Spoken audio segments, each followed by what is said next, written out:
This is Fintech Cappuccino, your Saturday morning podcast with a pinch of espresso on the why and how of fintech. The show is hosted by Brian van Wachem, CEO of RedSnap, and I'm Connie Dorrestein, founding partner of Bankify. Hey, Connie. Hey, Brian. You're going to love this. Our next guest is a woman entrepreneur in new tech and driven by social impact. It's Tanya Rice from Moeda. I heard of her. I would love to talk to her. She's that payments impact financial, very young entrepreneur, right? Yeah, I'm very keen to hear how she views the whole global financial marketplace and all these disruptors and stuff, because she is, the next generation. And of course, we need to find out where and how she's using blockchain tech, because she's called, one of the blockchain entrepreneurs in a live environment. Yes, let's get her on the phone. I mean, I'm very keen to hear how she bridges the traditional world with the new one, and what she sees as the next big development in finance. Let's bring it on, Con. Okay, well, we need to follow her because she's traveling around the world again, but we're going to catch her somewhere soon. Yeah, let's catch her. Let's go for it. Bye-bye. Não adianta tentar me entender. Parei, me entreguei e descompliquei. O que eu faço pra você acreditar?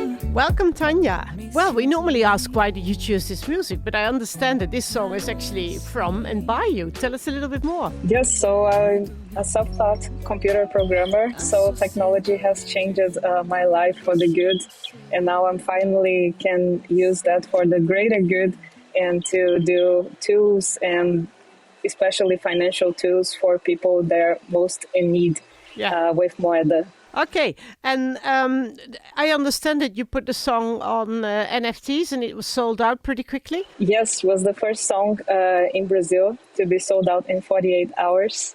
That is a hobby of mine. I love singing. I have a family that is we have many musicians. So I do that often, and I choose this year that the NFT was booming to experiment and try. And once I put my music, everybody was like, "Wow, she can sing too!" So no one knew that, especially the investors. Very good. They were like, "Oh, I want this NFT."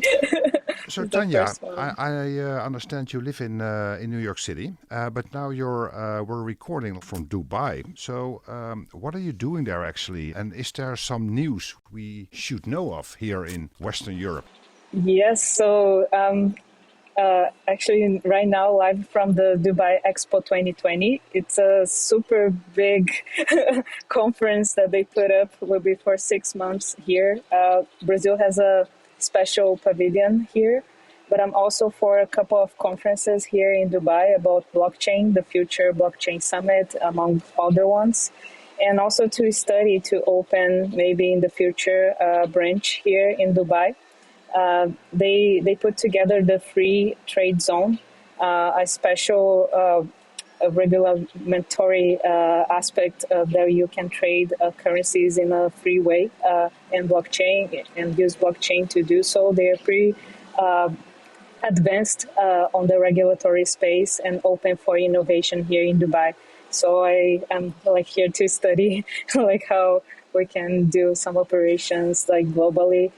Using this special regulatory framework. Okay, good. So basically, it's the opposite of China, who is now actually closing on cryptos. So Dubai is very positive about cryptos. Yes, absolutely. More than the US and more than Brazil too.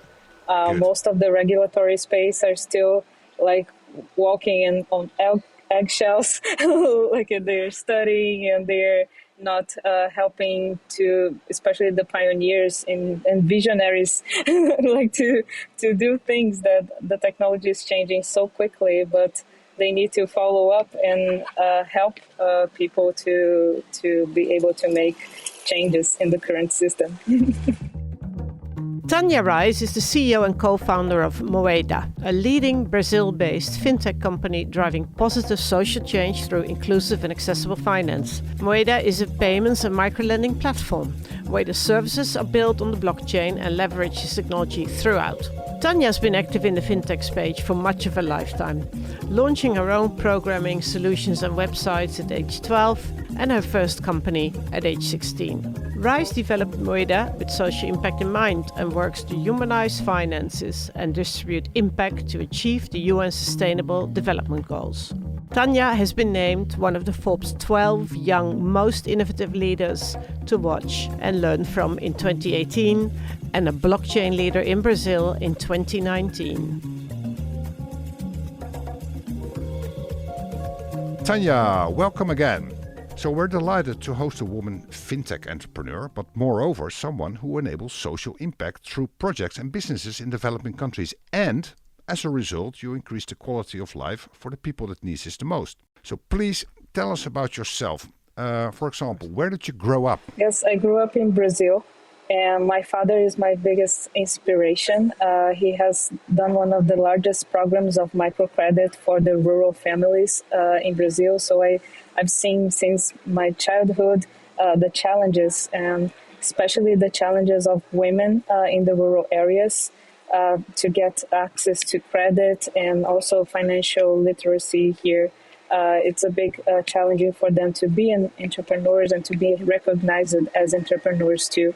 So I grew up with the products, the farmers' products, and yes, now I see as a legacy and a mission to take even to multiply what my father has done for them. Oh, all right. Hey, and you launched your first piece of code when you were 12 and your first company when you were 16. So what are these exactly? Yes, I started doing websites for restaurants and for my school, simple things. And then I began to do some automation software. And then I started to work with the government and within the government to develop software and social networks for the small agriculture farm holders and marketplaces. So I've done like so many random things into gaming and smart cities and like a lot of different projects into my career. And but was all the pieces of the puzzle that I worked connected today, and I'm able to do Moeda, which is an ecosystem of technologies to help people and transforming lives. All right. So but are you just incredibly high on entrepreneurship, or are you just very talented, or just have too much energy? I mean, where comes this drive from? Or all of the above? A lot of hard work. It's like taking the courage every day to wake up and push myself to do a better version of myself, like every day. And that's what I push every day to do good and to really leave legacy and really to multiply what my father has started. Like I want to help people and developing tools to help and multiply the efforts every day. Yeah.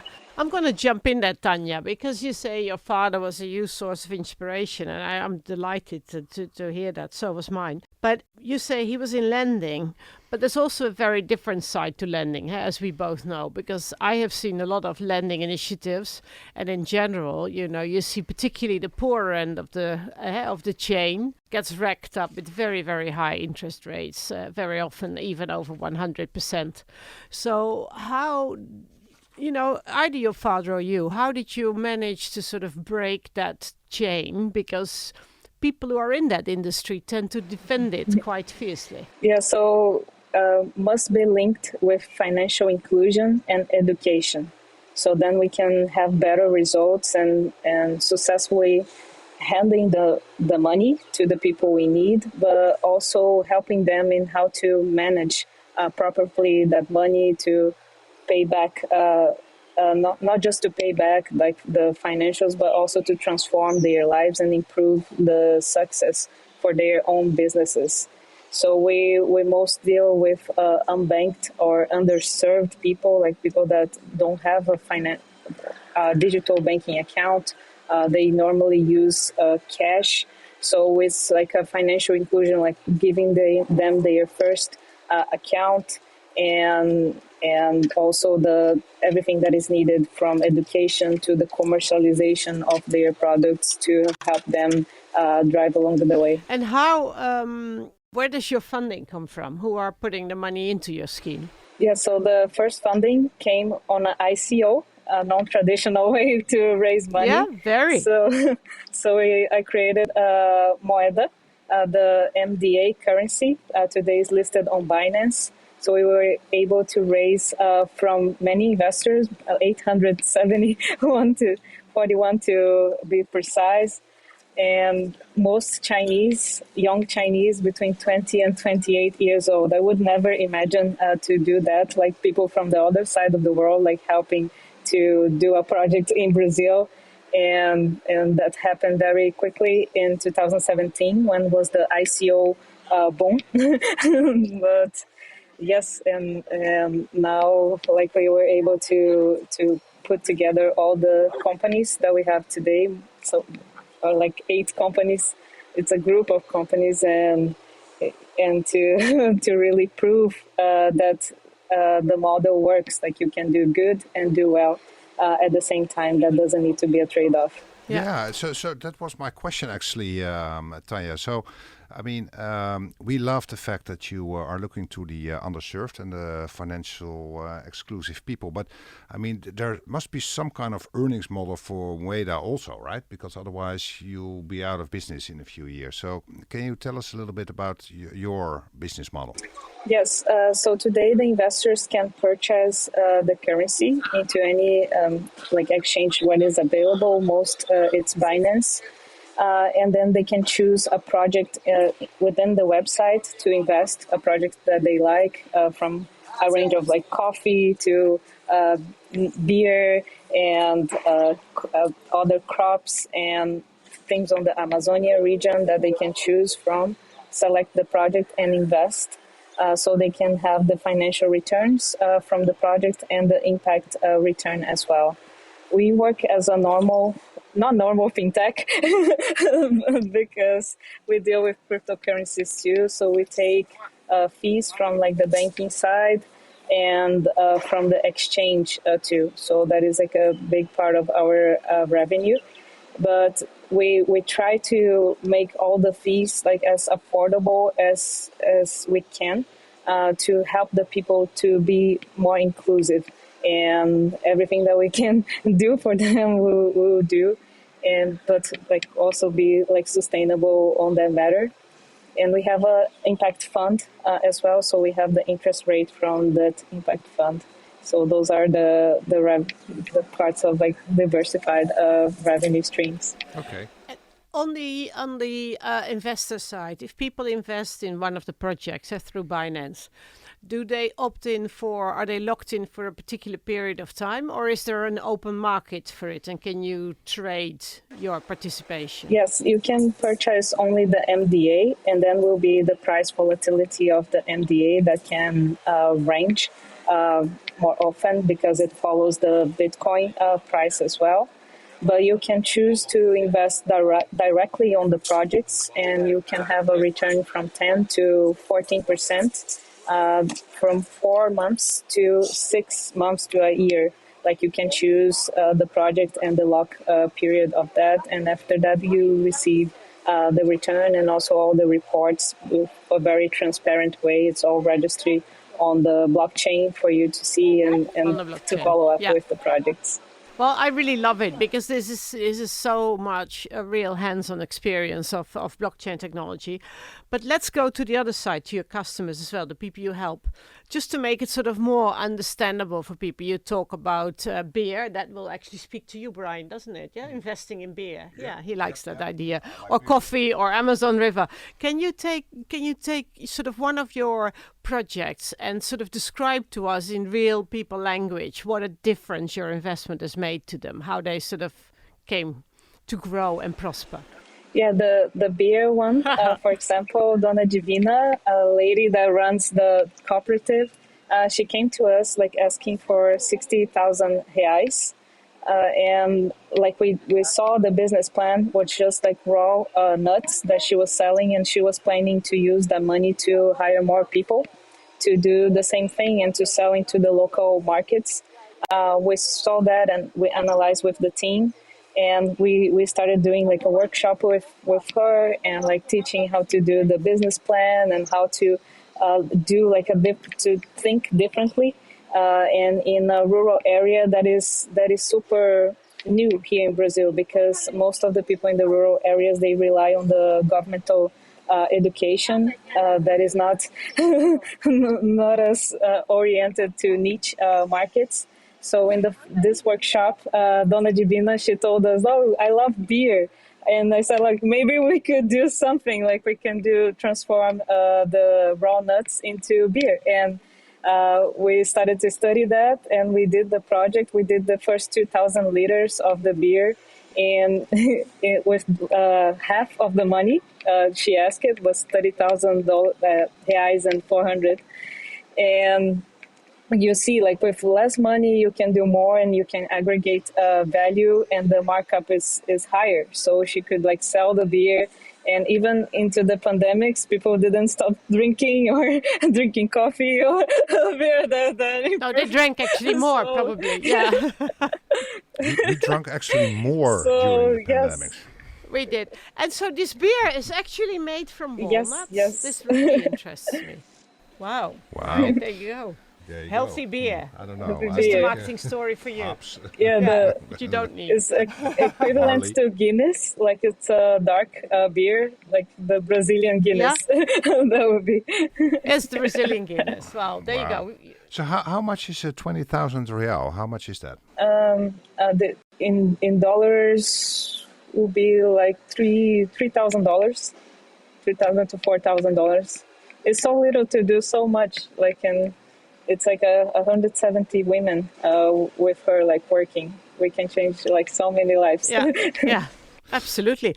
Just a tiny meander before we dive a little bit deeper into the SEC. Is regulation and the sharing of data and data protection and privacy and all of that, is that as big an issue in Brazil as it is in, say, well, particularly Europe? You know, we have lots of regulation about that. Or is it... It's a regulated space. We do have laws for privacy here, but the laws that they are very recent. We took the step to, even from the beginning, from 5 years ago, to protect people's data. So we choose a specific protocol for that called Hyperledger Fabric, where we do have the public data, but the privacy for the sensitive information, like their ID or their address, cell phone, like those things that need to be protected from the public. Like we do take a lot of care. And one of the things that I specialized in my career was like security, especially dealing with software for the government. Yeah. So I'm very like protective for the people's like data and yeah. So that has been from the beginning one of our priorities, like safety and security, like that comes first, especially on a financial industry. And as well as like taking a step on the move for innovation and like helping the people. Yeah, do that. Okay. Perfect. No, because I was trying to open an account with Moeda, and then I saw that the KYC was a selfie. So how does that work for KYC? Is that allowed in Brazil? Yes. So we must do what the regulation says. Is Moeda is regulated as a normal bank, fintech. So the bank requires certain documentation to open an account and to move money around. So we have to do that.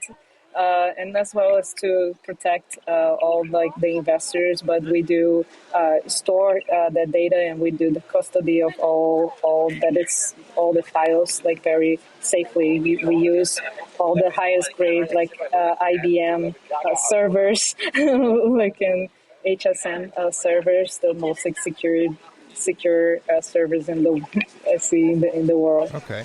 Hey, so let's talk about tech a little bit, Tanya. So the blockchain word has already been dropped a few times, and basically in Western Europe we think it's a brilliant technology, but we're actually looking for a problem which we can solve with it. And you actually found a very good place for it, and also a purpose.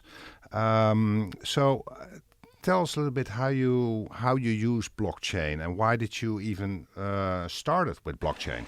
Yeah, so we first used to raise the funds. So without blockchain, I wouldn't be able to raise funds, especially for women at my age, young from Brazil, raising VC capital on the traditional way. That amount on the first time is not usual. So I think the blockchain and Bitcoin and like all the cryptocurrencies to be here like today and doing everything that I dream of. And the second thing was for be more cost efficient for people from abroad to send the money and to support those projects directly. That wasn't before. Even if you go to a traditional bank, you don't have many assets related to ESG or sustainable and development. Even like here, even today, like it's hard to find some of the humanized assets or green assets for individuals, like not the big qualified investors, the day-to-day like normal people to invest and do and make impact. And the third thing was for transparency. Like with blockchain, we're able to track where the money went for each euro, each dollar, how many jobs we helped to make, and how many people we impacted. And that is a big one too. People want to trust and verify, and as more information that we can provide by the transaction, and as more that we give to them, like the ability to know where the money is going, can bring more conscious to the investment. Like investing with a purpose is something that I wanted to do for myself and along my journey. And I see many friends, and I saw like people relating to that and looking for to invest with purpose and to invest on impact projects and use the money for create greater abundance. Great. Fantastic. Well, I'm afraid I had to agree with you on the first point. You know, it's very tough for women to raise money in the VC world, and particularly I think when you're very young like you. But so head off to you. But I'm sure you notice as well that they recently did some research that projects funded with female founders tend to be, you know, more sustainable than the ones, you know, opted with just men. So something like 89% of male invested funds fail initiatives, and only 40% of female founded initiatives fail. So, you know, there is hope for us, Tanya. There is hope for us. Definitely for your generation. So here we go. We're starting to wander now very much into a world of decentralized finance, and it's a world I very much believe in. You know, it's the powers of society, the powers of technology will drive us there. Do you join me in that belief? And then secondly, I would love to know, like, where do you think we will see the bigger uptake first? Will we see more of a decentralized world in the emerging countries or in the Western and established markets and industries? That is the other highlight of blockchain, that we can do different kind of economic models for each currency. And when we take to decentralized finance, we are able to invest on other markets easily with different economic models. Like there is a company in the US that they mirror all the US stock exchanges. So you can purchase the token equivalent to Apple, to Google, and here in Brazil, if you are not a accredited investor, you don't have access to the stocks there. So if we could mirror in a decentralized finance many of the big stocks as well as having all the small the SMEs and small companies like a restaurant can join in a space where they can get access to investment and broader things like this. Those things would be more connected, and we can build better models to improve and to benefit that people that are doing good and to reward people that are doing good. We can put greater metrics, and we can make it global ways to invest and to tackle many challenges in the world, like hunger, and like to do donations and to do other things. Like if you can exchange very easily currencies and you can access other markets very easily, and you don't need or depend on a central bank for regulation to do that, things can become easier. Yeah. And on that note, I also read about your Mastercard relationship, and I thought, oh, well, is this a good way forward for you? Or have you become so smart you thought, well, you know what, I'm gonna engineer and penetrate, the existing world as well through a Mastercard relationship? What's behind it? And explain to us what it is actually. Yes. We were selected by the StarPath program. Is one of the top fintech accelerators programs up to date. Like I see as a great opportunity to work with a big company that has a name. So on the traditional side, made us look good. Like for the traditional market, people like, oh, like I respect you. Like now you have the Mastercard stamp. And on the crypto world, we were the first company selected that was like dealing with blockchain, and we opened a path for many other companies to join the program too. So that was like that was their first step, like on supporting and believing on a company that uses blockchain for finance. Yeah, but I also think Mastercard is a good match for you because they are very well known for all their sustainable initiatives around the world. Yes, they do have the Growth Center initiative and like many other initiatives into microcredit and finance in Kenya and like other places in Africa. So there has been a good exchange between companies that they support too. So they introduced us to many other StarPath companies. And we see in our roadmap, like as moving forward, we will not be only in Brazil, but in Africa, in India, where we do have the same challenges. And we will be working with many companies on the start path, and also with the Mastercard blockchain initiatives within the group. We can grow further to within the network, the international network that they have. So that is super good for us. Wow, well, Tanya, I can imagine.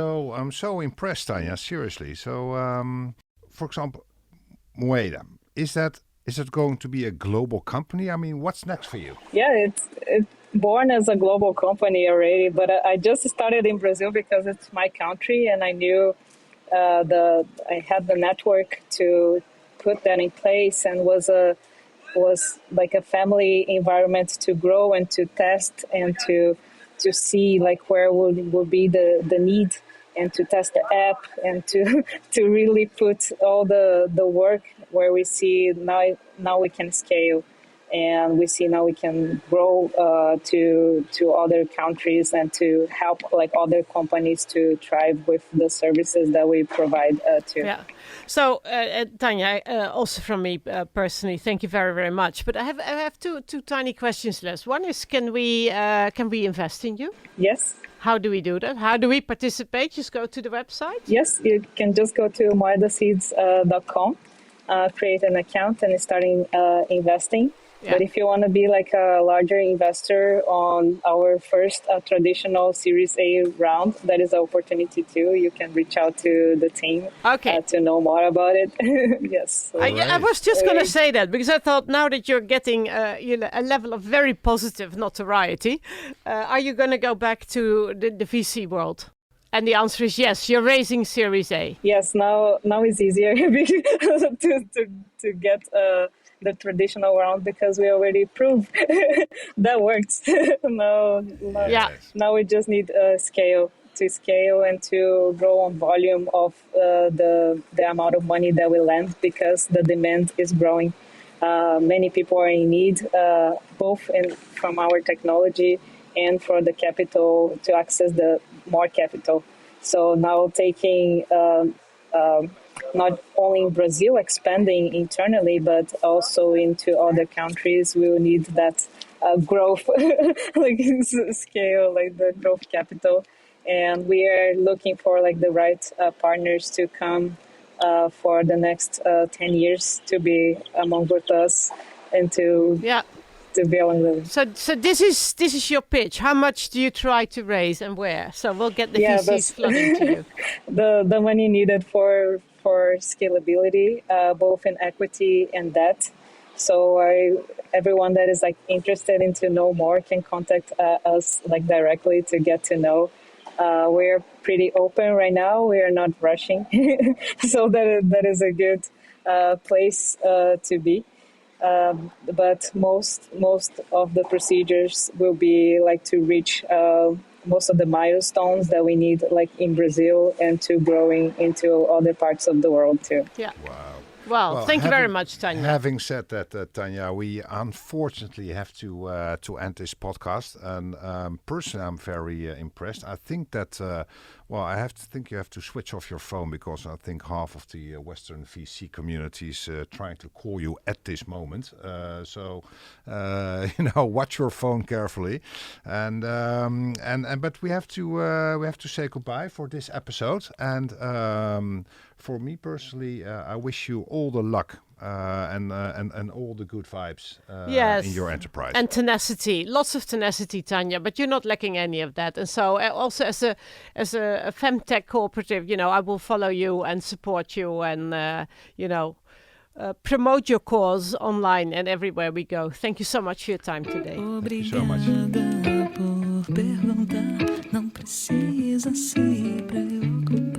Sou feliz assim também. Sou feliz assim também.